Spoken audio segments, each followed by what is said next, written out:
ஆக ஒரு நீண்ட நெடிய இந்த பயணம் என்பது 2026 அரசியல் தளம் என்பது அயோக்கியர்களுக்கும் நல்லவர்களுக்கும் நடக்கிற யுத்தம். கொள்ளைக்காரர்களுக்கும் கொள்கைக்காரர்களுக்கும் நடக்கிற போர். சாமானியனுக்கும் கொலைகார கும்பலுக்கும் நடக்கிற யுத்தம்.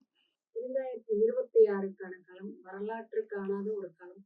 நிறைய விஷயங்கள் எப்பவுமே நம்ம யோசிப்போம். டிஎம்கே ஏடிஎம்கேன்னு 2 கட்சி இருக்கு.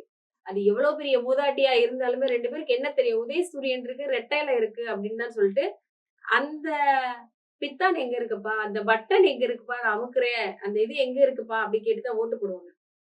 விஜய் அவர்கள் வந்திருக்காரு, என் பையன் விஜய் வந்திருக்கிறான், என் புள்ள விஜய் வந்திருக்கிறான் அப்படின்னு சொல்லிட்டு எல்லாருமே விஜய் அவர்களை வரவேற்கிறாங்க. அதை எப்படி பாக்குறீங்க? சின்னமே தெரியாட்டினாலும் விசைன்னு பேர் இருக்கான்னு கேட்கிற காலம் வந்து விட்டது. தேர்தலில் அந்த இயங்குகிற அந்த இயந்திர பெட்டியில் ஒன்னே ஒன்று சொல்றேன், என் தலைவன் முகமே எங்களுக்கு சின்னமாக கிடைத்தால் ஒரு ரூபாயிலும் தமிழ்நாட்டில் வெல்ல முடியாது. அது கிடைக்கணும்னு நான் ஆசைப்படுறேன்.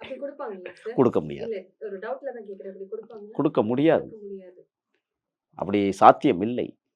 கொடுத்தால் நாங்கள் தான் 100 ஆண்டுகளம் அல்ல, ஔவையார் பிறந்த 1000 ஆண்டுகளுக்கு பிறகு வள்ளுவன் பிறந்ததாக தமிழர் வரலாறு பேசுகிறது.